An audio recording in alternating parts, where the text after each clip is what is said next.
Welcome back, ladies and gentlemen, to another edition of the Staniel Swoosh Show. Hold on, I have a ginger ale with me. If I could open it. There we go. Another attempt at doing this crap, now with a wide shot. So, I can actually see myself a lot better. That's good shit. Sugar-free ginger ale. Not bad. I have a camera set up thanks to my lovely fiance. I have now possession of a tripod. Which means I have the utmost ability to now get full view of stupidity. While also having a USB camera attached to said tripod, which is attached to said computer. Which is also being mirrored to my TV. And now I can see said footage in front of my dip-ass face. Which therefore you can see myself in all my fantastic glory. Ladies and gentlemen, I'm coming to you from the lovely beaches of Long Island, New York, and part of the Belly Up Sports and Belly Up Media Networks.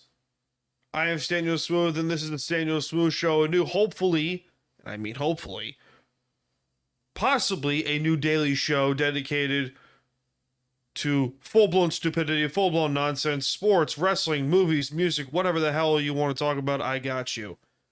And I don't like doing live streams. I straight up don't. Because I'm nervous as hell to do live streams. And whenever I don't have any motivation, whenever I don't have any motivation to do said live streams, it ends up pissing me off more and more because I'm a perfectionist at heart, even though the whole meaning of perfection is flawed. If you're a perfectionist, you are straight up flawed. Nothing wrong with that.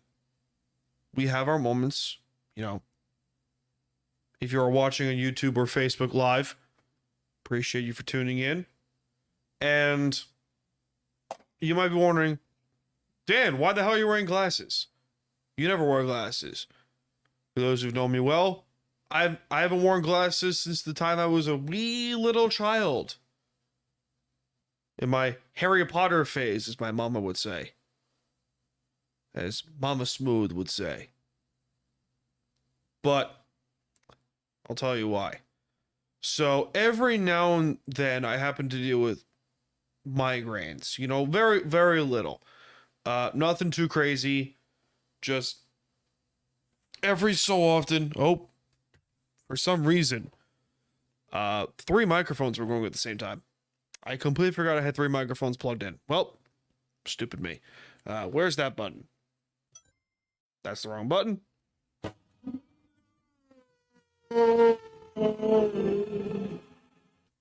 Very typical of me to have technical issues while recording and live streaming a podcast. How fitting of me. Anyway, as I was saying, where was I? Ah, yes. Every now and then I get these nasty migraines, and just yesterday I had to skedaddle from work, just leaving work early, because I was having a migraine. Okay, no big deal. These are what you would call blue light glasses. They look stylish. Yes, they do. They also make me look smart. Even though I am not technically smart. That's modest, ladies and gentlemen. I do sometimes talk out of my ass. But sometimes I know what the hell I'm talking about. With that being said, week 2 of the NFL season finished yesterday as we're recording. It is Tuesday, September 17th at 9:30 at night. Why the hell are you watching this at 9:30 at night? I don't know. But regardless, here we are. Week 2 of the NFL season finished off last night with the Eagles choking in fantastic and rather hilarious fashion to the Atlanta Falcons, and Kirk Cousins of all people. I want Kirk Cousins' agent. That man's agent should be mine. Can you imagine getting paid the amount of money that Emma is being paid. And let's also be real here. Kirk Cousins is a family man, and he looks good. You know what? He's not the best looking man on the planet, but he looks good. And that man is also an NFL quarterback. God bless that man. You know? You know? We enjoy these things. We like these things very much. But the title of this episode is Seahawks Recap, and I'm here to recap you a fantastic game. Holy shit. That was a good game. That actually was a really good game up in Foxborough against the New England Patriots. And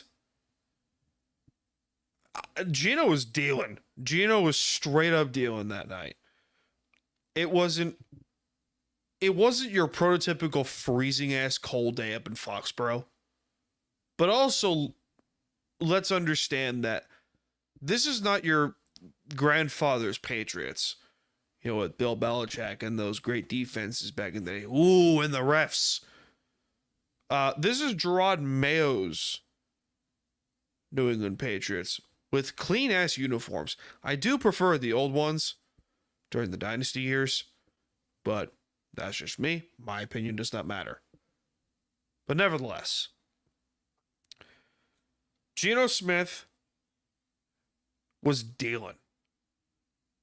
That defense, it got some pressure. The Seahawks defense did. Not a ton of pressure.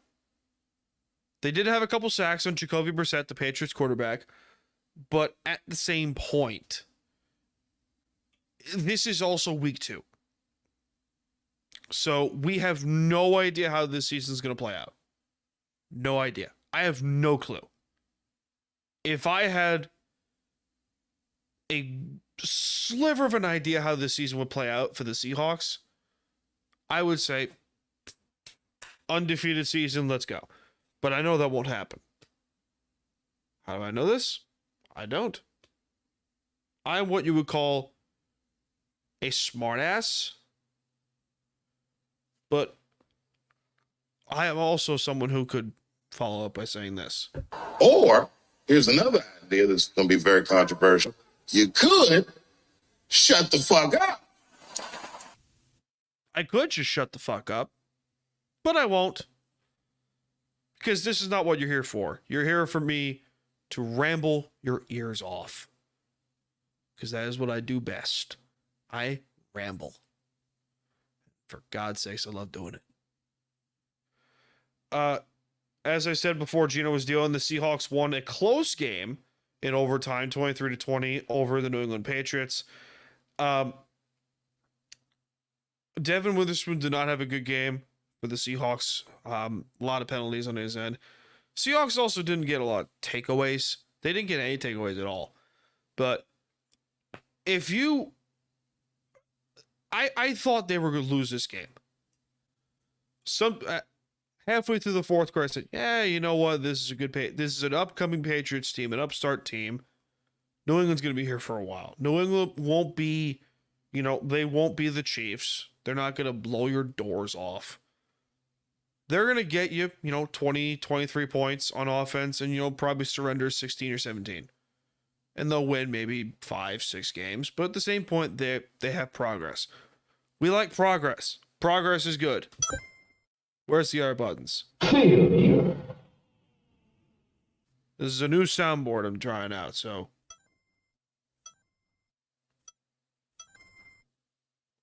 Cool. Thumbs up. Where was I going here? Yes, the Patriots. New England was about to kick effectively the game-winning field goal in the fourth quarter when Julian Love decided to come out of fucking nowhere and block said kick. And I said to myself, holy Christ, we're winning this game. We are winning this game in New England. I felt it. And I didn't feel like we were going to lose this game. If you were to ask me 5 years ago under Pete Carroll, Seattle loses this game. They lose this game by default. They just do. Because their offense with Pete Carroll was pedestrian at best. And the defenses were average. They straight up were. For five, 6 years, they were average at best, but most of the time they were terrible. Let's just be real. They were terrible. And I didn't feel that way with this team. I don't feel that way with this Mike McDonald led team. I truly believe that they're going to go far. How far, you may ask? Again, I don't freaking know because it's week 2. And also, I am not a genie. I'm just some dude in front of a camera, in front of a microphone. Well, technically behind a microphone, in front of a said camera. Hi, Ma. And, talking some shit. In my chair, by the way. I got this crap to work in my chair. This is a dream right here, to be able to talk some shit in my chair. How incredibly dad bod of me is this? This is awesome. And plus, I can see myself on my fucking TV. I figured out technology. I like that. I like this shit a lot. But if I were to give the overwhelming factor for the Seahawks, Geno Smith, I can't talk about him enough. I can't.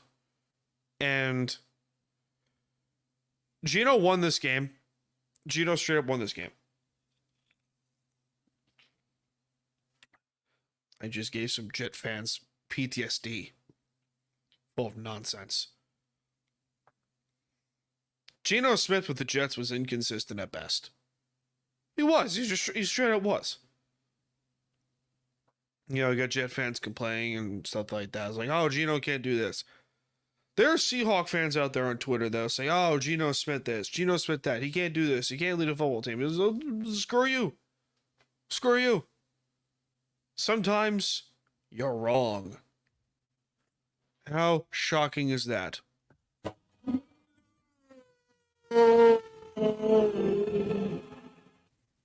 Rest in peace, James Earl Jones.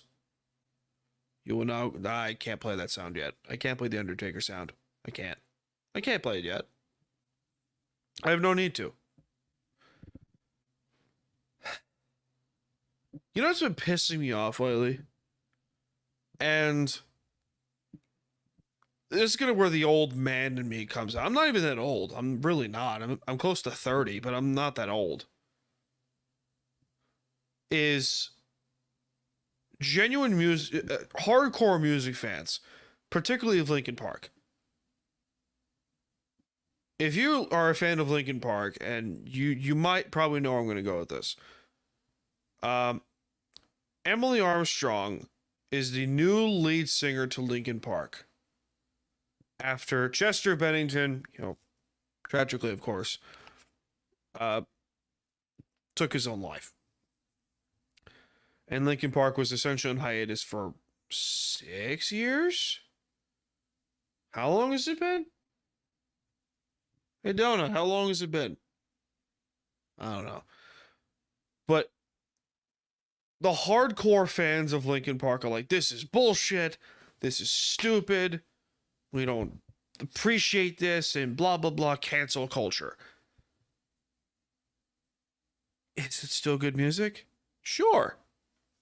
Is it Chester Bennington Linkin Park? No, it's not. How the fuck do I put this? Journey went through this years ago. Queen, better example, Queen. Adam Lambert has been the lead singer of Queen for 10 years or some shit. Way after Freddie Mercury's passing. Obviously, it's not Freddie Mercury's Queen, but it's still Queen. It's still a good band. I think this is going to be the same thing as Adam Lambert with Queen, as Emily Armstrong is with Linkin Park. Is the music still good? Okay, great. Everyone wins. Fantastic. We enjoyed these things very much. And I don't know, I think tribalism as a whole, not just with music, but with wrestling as well, and just I could go down that rabbit hole of stupidity because, we are 2 months away from, the end of the world. Or some people think is the end of the world. This ain't hard. Tribalism is stupid. I'm going to die on this hill, and if you're against me, therefore you are wrong and you're a racist. That is apparently what tribalism is. Like, who the fuck cares? Like, all right, if you enjoy something that's, some people don't enjoy, then it's like, okay, whatever. Whatever the fuck. Who cares? Fuck, I don't give a shit. Like, I talked about this because the tribalism reminds me of this. The New York Islanders released their scheduled like themed nights. One of them is Pride Night, January 16th. The comments were fucking hilarious because I thought this was America, where you could do whatever and whoever the hell you want, as long as it's morally legal, of course. We don't promote or tolerate stupidity, even though this is a show of said stupidity, but we don't promote it for legal purposes, of course. I'm going to use this analogy as like doors. If your door swings this way, and that's cool. If your door swings this way, that's cool. If your door swings two different directions, okay, it's still fine.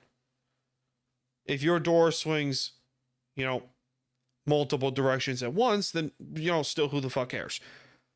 My point is this, America is a land of freedom. You are free to do whatever the fuck you want, as long as, morally, ethically speaking, right. We don't go carrying around stupid shit. Be nice. And in the end, it's like, if you want to go be with a dude or be with a girl or be with a in between, then who the fuck cares? You go do you. This ain't hard. We're going into 2025. I don't know how this is still fucking controversial today, but, here we are. But nevertheless, back to football. Seahawks are back at home for week 3 up in Lumen Field in Seattle against the Tua Tagovailoa-less Dolphins. And Skylar Thompson will start at quarterback for Miami.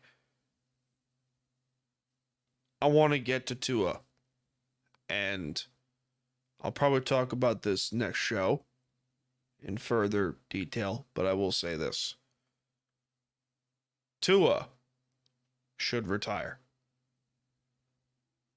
Not my call. Be clear, it's not my call. I get it.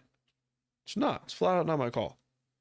But if I'm Tua Tagovailoa, and I've been through, 4 concussions now in 3 years? Particularly this one, that bad? Like, after nearly getting knocked out like 3 times? In the end, this is a game. In the end, football is a game.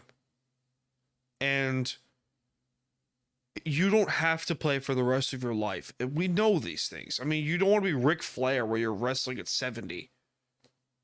Like, for God's sakes. Or Dory Funk at 82. Shout out to one of the great NWA World Heavyweight Champions ever, Dory Funk Jr. I digress. This comes to a point where it's like you're for what we know about CTE, concussions as a whole, TBIs, traumatic brain injuries, for what we know about all this stuff, this shouldn't be like a difficult decision. In the end, it's not our decision. It is Tua's. It is the decision that falls in the lap of Tua Tagovailoa. And he's got the money now. If he decided to retire today, he could walk out a multi-millionaire, thanks to Stephen Ross and the Miami Dolphins, paying him $55 million a year. That's what's up. But at the same point, it would suck because the Miami Dolphins have been a dumpster fire for quarterbacks since 2002. If you want to go further back, since Moreno retired in 99. That's how long it's been since the Dolphins have had remotely good success at quarterback. Granted, they had Chad Pennington for one good year in 2008, but still. They won the division that year, by the way. Just, sorry, Jet fans. Shut up, Brett Favre. But still. Tua should retire. I don't... It's just... at some point, you got to, knock yourself across the head, no pun intended, and go, what the fuck? What am I still doing? I have a life to live for, I got shit I got to do. Shit I want to do. And if I'm going to be like a vegetable for the rest of my life because my head's mashed potatoes, be nice. Anyway, you got to put yourself first in the end. This is frustrating. I get it, but at the same point, it's like, dude, come on, like, put yourself first. Take care of yourself. That's all I gotta say about that.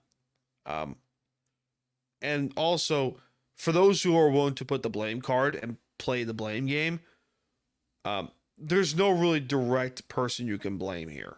In this case, you can't blame anyone for just what essentially is a freak accident. That's what it is. It's a freak accident. But nevertheless. What else is on my mind today? Not much. Just been doing my thing, really. Just this is something I've wanted to try and do like a whole like daily show of like 15-20 minutes and just ramble and stuff like that, but at the same point it takes time. So I'm probably not going to get to it every stinking day. At least be able to do like this, where I can have the camera in front of me, the computer right here, the TV right there, and be able to just get what the hell is on my mind for 20 minutes and talk some shit. Because that's what I like to do. I like to talk some shit. And, people listen to me, people listen to my shows, and at the same point, me, myself, my fiance, and, various people that are on time to BS and stuff like that, love to listen to us ramble. And that's fine. That's fine. I do like this whole, daily 15-20 minutes worth of rambling. It's nice. It gives me, time to get some shit off my chest. And in the end, it might benefit me a lot more. But you never know, nonetheless. Ladies and gentlemen, that'll do it for this edition of the Staniel Smooth Show. Be sure to tune in for more content. Be sure to follow us on various social media platforms at Staniel Smooth and at Time to BS Podcast on Twitter, Instagram, and Threads. Don't forget at Staniel Smooth on TikTok. Also, like, subscribe, follow the show on Good Pods, Spotify, Apple Podcasts, YouTube, and at bellyupsportsandbellymedia.com. Plus, also at Belly Up and Friends for those who like that shit and check out other shows. Because, other shows besides me make cool shit. They really do. Today's shout out, Corner Booth Pod. Throw it out my head. Just throw it out my head, I guess. That being said, ladies and gentlemen, my name is Staniel Smooth. I'm coming to you from the lovely beaches of Long Island, New York. And I will see you all in this life and most certainly the next one. Cheers, guys.